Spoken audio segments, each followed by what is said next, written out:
première fois un clone d'animal adulte, une brebis. Et maintenant, écoutez Yuri Gagarin. C'est le premier jour de l'Euro. Europe 1.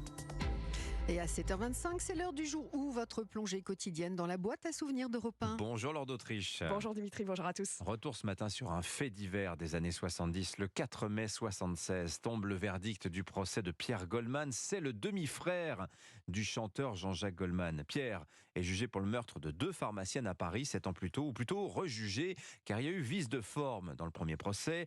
Beaucoup sont convaincus à l'époque qu'il est innocent.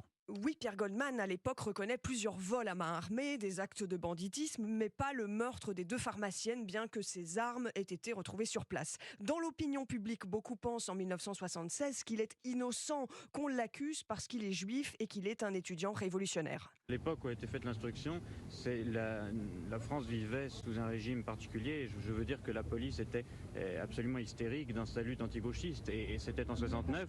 Il y a des milliers de gens qui savent qu'il est innocent. On a rendu un jugement en fonction de son nom, parce qu'il s'appelle Goldman, je le dis, et parce qu'en plus il est un étudiant qui a des idées révolutionnaires, alors on le fait tomber. Des personnalités aussi le soutiennent, l'actrice Simone Signoret, les écrivains Jean-Paul Sartre et Simone de Beauvoir, la journaliste Françoise Giroud. Ils sont là le 26 avril 1976, lors de ce second procès, récit du journaliste d'Europe 1 Frédéric Potcher. Le prétoire est bondé, il fallait s'y attendre. On reconnaît notamment Madame Simone Signoret et Monsieur Krivine. Monsieur Régis Debray est là aussi. Alors finalement, lors de ce second procès, Pierre Goldman est acquitté du double meurtre. Il n'est plus condamné à la réclusion à perpétuité, mais à 12 ans de prison pour aussi 3 vols à main armée. Oui, soulagement le 5 mai 1976 d'un de ses avocats, maître Émile Pollack.